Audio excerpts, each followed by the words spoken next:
It's time for Commonwealth Common Sense with Susan Stimson and Kevin Scholla. Hey, Susan, how are you? Kevin, great. Hope you're doing well. Well, thanks for being here once again. And, to paraphrase Ronald Reagan, here you go again as far as Barack Obama and the administration, the latest page to turn here on immigration, where we see another president just usurping Congress and the Constitution and saying, you know what, I'm going to do whatever the heck I want, whenever the heck I want, even though we just had a midterm election that gave a mandate saying that people do not want his policies.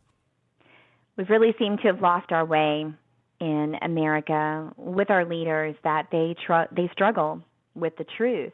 And if you look at the headlines and you read through the news, lo and behold, about 30,000 of lowest learners' emails have now been found. So I think that we're going to learn a lot more about that situation than what was previously admitted. And now we're looking at and seeing a secret plan for executive action on immigration, things that we're finding out that are actually happening on the border that are very troubling, that our leaders are not telling us the truth. You can look at this nationwide, and these type of tactics, we're seeing the same type of tactics here in Virginia. The leaders are adopting those type of tactics to press things forward in passing budgets while waiving the entire constitutional process, literally just going around it and passing budget bills without any kind of debate in committees, any kind of public viewing before the vote, in the same way that the president has just gone around the Constitution for executive action for immigration. We are turning into a lawless nation, and this pattern is set from the top down.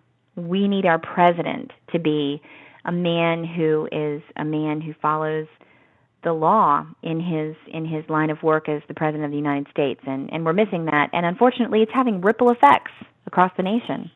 And one of the craziest things of it all is when you hear the debate about this, those who may agree with the president or those who are pushing for amnesty, it's not even the issue. It's not even the fact of where you stand or where you want things to go. It's the fact that this person does not have the power to make unilateral decisions, no matter whether you agree with the decision or not. And that's really lost in the shuffle because people just throw out, platitudes and different cliches and just try to say, it's good for this, that, and the other thing. But in the meantime, here you go now where the president of the United States ignored the voters, as Sarah Palin said.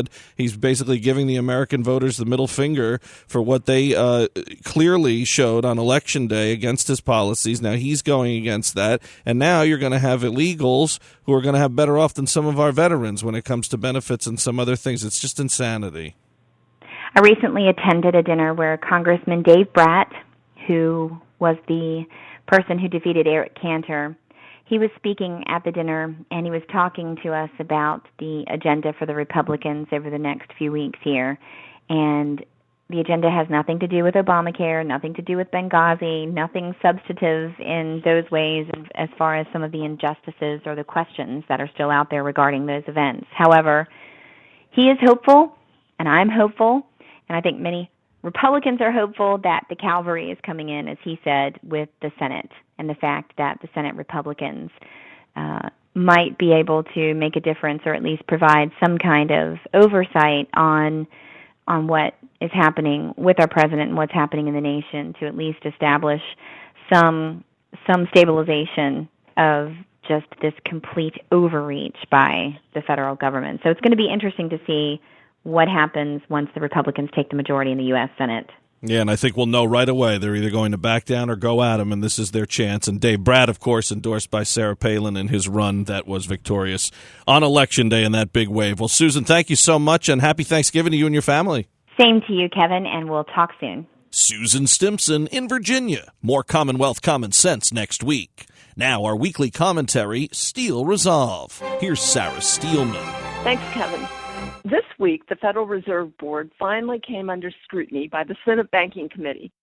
The committee heard testimony about how the Fed allowed big banks to own commodity operations, even though regulations have traditionally prohibited banks from doing so. According to the New York Times, a recently released 400-page report said the Fed has opened the door to the banks, knowing that the risks of catastrophe were considerable. The Senate Banking Committee also heard testimony about how the New York Fed was unduly influenced by the banks it was supposed to oversee. This is commonly referred to as regulatory capture. This hearing is a result of a whistleblower who questioned her boss's approval of a dubious transaction Goldman Sachs had structured for a client, and she was subsequently fired. Apparently, she recorded secret meetings that the Fed had about this transaction. The Fed operates independently and in secret, but that doesn't mean they shouldn't be held accountable for their actions. It's time for Congress to pass a law requiring transparency in the Federal Reserve meetings and actions. The past actions of the New York Federal Reserve in particular should be scrutinized for their actions leading up to the financial crisis and their decisions to protect and bail out the big banks. Between regulatory capture and moral hazard, the big banks, with the help of the Federal Reserve, have managed to pass on their risky decisions to taxpayers while they make billions in profit. Something needs to change. This is Sarah Steelman for Mama Grizzly Radio. Tune in again next week for another segment of Steel Resolve right here on the Palin Update. The Palin Update, including Commonwealth Common Sense and Steel Resolve, is on demand and available for download. Just head to mamagrizzlyradio.com, pick the show you want to hear, and you can listen anywhere, anytime.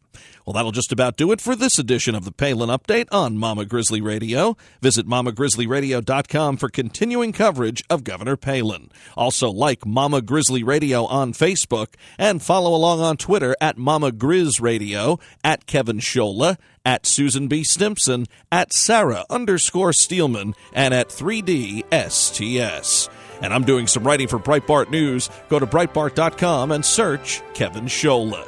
I want to thank Sarah Steelman, Susan Stimpson, and everyone here at Mama Grizzly Radio. Thanks to Alan West, and thank you for listening today. A special thanks to our sponsor, 3D Security and Training Academy. Visit 3dsta.com. Please be sure to join us again next time for another edition of the Palin Update on Mama Grizzly Radio. I'm Kevin Scholla. Happy Thanksgiving. Have a pleasant day.